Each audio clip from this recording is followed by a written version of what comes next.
students, welcome back to our School of Schools for online classes. Here is Naresh Sharma. Today we are going to study a lesson from Snapshots, that is lesson number 3, Ranga's Marriage, for class 11th. This lesson is written by Masti Venkatesha Iyengar. Okay, this is a South Indian writer. The narrator of the story is Shyama. The story is about Rangappa, Ranga Swami. That lesson is Ranga's marriage. So Ranga is the protagonist of this story. Ranga इस story का hero है और उसकी शादी कैसे होती है ये इसमें बताया गया है. देखिए, the story depicts the past Indian life when child marriage was a common practice in India. ये हमारे पुराने समय की बात है जब हमारे भारतीय समाज में बाल विवाह प्रथा चला करती थी, उस समय की बात है. So Rangappa is a village boy and his village is होशाली. ये आपका पड़ता है मैसूर में पड़ता है, मैसूर में है होशाली, ये वहाँ का लड़का है. His father is village accountant and he was sent to Bangalore for higher studies. उसको बंगलौर भेजा जाता है आगे की पढ़ाई करने के लिए. And after 6 months he comes back from there. 6 महीने बाद जब वहां से वापस आता है वो, all the villagers, all the people of the village gathered at a place to see him. Why they were gathering there? Because they wanted to see some changes with Ranga. They expected that Ranga would get a change. His language will be different. He would be speaking English, total English. जब उन्होंने देखा उसे, जब रंगा से वो मिले, Ranga was very common. He was the same boy. He did not get any kind of change in his language, especially in his language. So all the villagers were disappointed and they went back to their homes. वहीं पर उस भीड़ में narrator होता है श्यामा. उसने notice किया रंगा को, और when the narrator saw that there was no change with Ranga, तो उसने डिसाइड किया, at the same time he decided to get Ranga's marriage with a girl of village that was Ratna. उसने सोचा कि मतलब मैं इसकी शादी करवा दूंगा रत्ना से. Ratna was his friend's daughter. जो नरेटर है उसके फ्रेंड की डॉटर है रत्ना. तो उसने रिजॉल्व किया कि मैं उससे शादी उससे करवा दूँ. ठीक है ना. She was very simple girl and just 11 years old. तो वो क्या करता है, श्यामा क्या करता है, जो नरेटर है वो रंगा को अपने घर बुलाता है, इनवाइट करता है और रत्ना को बुलाता है ताकि रत्ना रंगा को देख सके.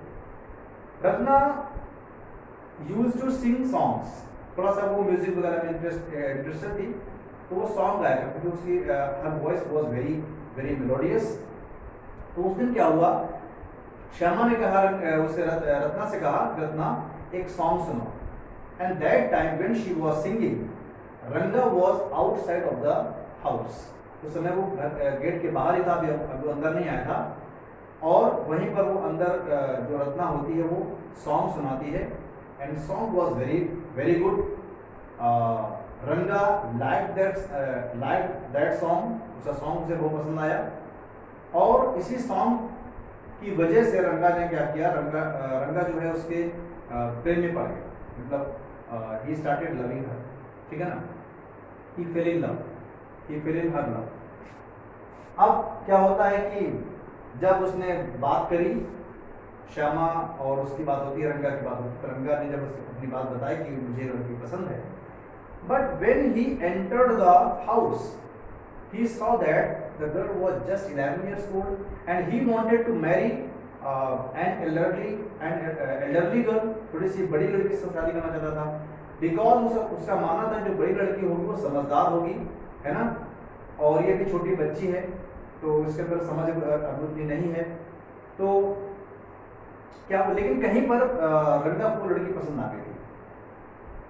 जब वो जा रहा होता है तो श्यामा से और रंगा से बात होती है, तो रंगा ने अपनी खुलकर मतलब पूरी बात नहीं बताई, तो श्यामा ने कहा कोई बात नहीं, एक काम करते हैं, तुम्हारी हम जिंदगी के बारे में, तुम्हारी लाइफ के बारे में कुछ जानकारी लेते हैं। एक शास्त्री जी हैं, एक पंडित जी हैं, उनके पास चलते हैं। तो श्यामा क्या करता है, रंगा को एक ज्योतिषी पर ले जाता है, एस्ट्रोलॉजर के पास ले जाता है वहां पर। तो वहां पर क्या होता है कि हाँ, श्यामा ने पहले से उस ज्योतिषी से बात कर रखी थी कि देखो किसी भी तरीके से रंगा को हमें इस शादी के लिए मनाना है, शादी कर मतलब उसकी शादी में करवानी है। तो उसने पूरी तैयारियां मतलब कर रखी थी पंडित ने। जब वो श्यामा उसको लेकर पहुंचता है, रंगा को लेकर वहां पहुंचता है, तो जब पंडित ने उसका हाथ देखा रंगा का, तो उसने कहा Ranga's life is so strong that he must have a girl, he must get a girl named like Neelam, gem, Ratna, इस तरह के कुछ मतलब उसने नाम कुछ कहा है, मतलब उसने कहा कि इसकी लाइफ इतनी स्ट्रांग है कि इसको तो मतलब बहुत ही जो बहुमूल्य जो बहुत मतलब क्या जो बेशकीमती जो पत्थर होते हैं, जैसे नीलम हो गया, जेम्स हो गया, है ना, रत्ना हो गया, इस तरह के मतलब कोई लड़की इस तरह कोई नाम होगा जिस लड़की का, वो लड़की इसके लिए सुटेबल रहेगी। तो तुरंत वहां पर वो कहता है, क्या बोलते हैं, रंगा कहता है कि रत्ना ठीक है ना?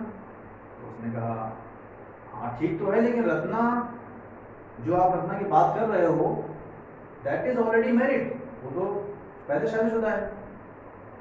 तो श्यामा ये देखना चाहता था कि रंगा के अंदर उसके दिल में कितना प्यार है, मतलब उसको कितना उसको पाने की इच्छा है उसको।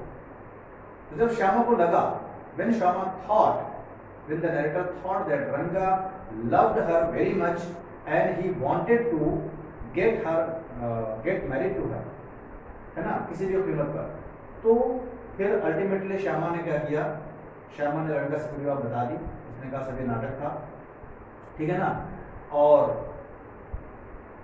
श्यामा ने ये बात उसने बताई कि देखिए मैं खुद मैं चाहता हूँ कि तुम्हारी शादी उससे हो जाए, ठीक है, और इस तरह की शादी उन दोनों हो जाती है। And after some years when Ranga had a son and he was 3 years old, रंगा ने क्या किया, उसका नाम रखा श्यामा रखा, अपने बेटे का नाम भी उसने श्यामा रखा। एंड रंगा with his son that was 3 years old visited Shyama's house, वो श्यामा घर जाता है to invite him on his birthday party, अपने बच्चे की बर्थडे पार्टी को उसको इन्वाइट करने जाता है। तो उसने जब उससे कहा, श्यामा से कहा कि आपको हमारे घर बर्थडे पार्टी में आना है, उसने कहा किसका बर्थडे है? तो उसने कहा श्यामा का बर्थडे। तो श्यामा कौन? मेरा बेटा। तो उसने कहा अरे भाई, नरेटर ने कहा वहां पर थोड़ा कमेंट किया कि श्यामा तो उनका नाम होता है, श्याम मतलब होता है डार्क कॉम्प्लेक्सन, मतलब ब्लैक, जैसा कि मैं हूं, ठीक है। अब तुम्हारा जो बेटा है वो तो फेयर कॉम्प्लेक्सन, तो उसका नाम उसका जो है नाम मैच नहीं कर रहा, उसके मतलब उसके जो कॉम्प्लेक्सन उससे मैच नहीं कर रहा। तो उसने कहा कि नहीं, हमारे यहाँ पे ये प्रथा है कि हम मतलब जिसकी वजह से जिसकी जो क्रेडिट इसका है, मतलब ये बच्चा हमें क्यों मिला या हमारी शादी उससे क्यों हुई, उसके पीछे आप हो, तो हम अपने बच्चे को इसीलिए आपका नाम देते हैं, ठीक है ना। और इस तरीके से ये कहानी यहाँ पे ख़त्म होती है, द स्टोरी एंड्स हियर। और I hope that you have understood the story very well. Thank you very much.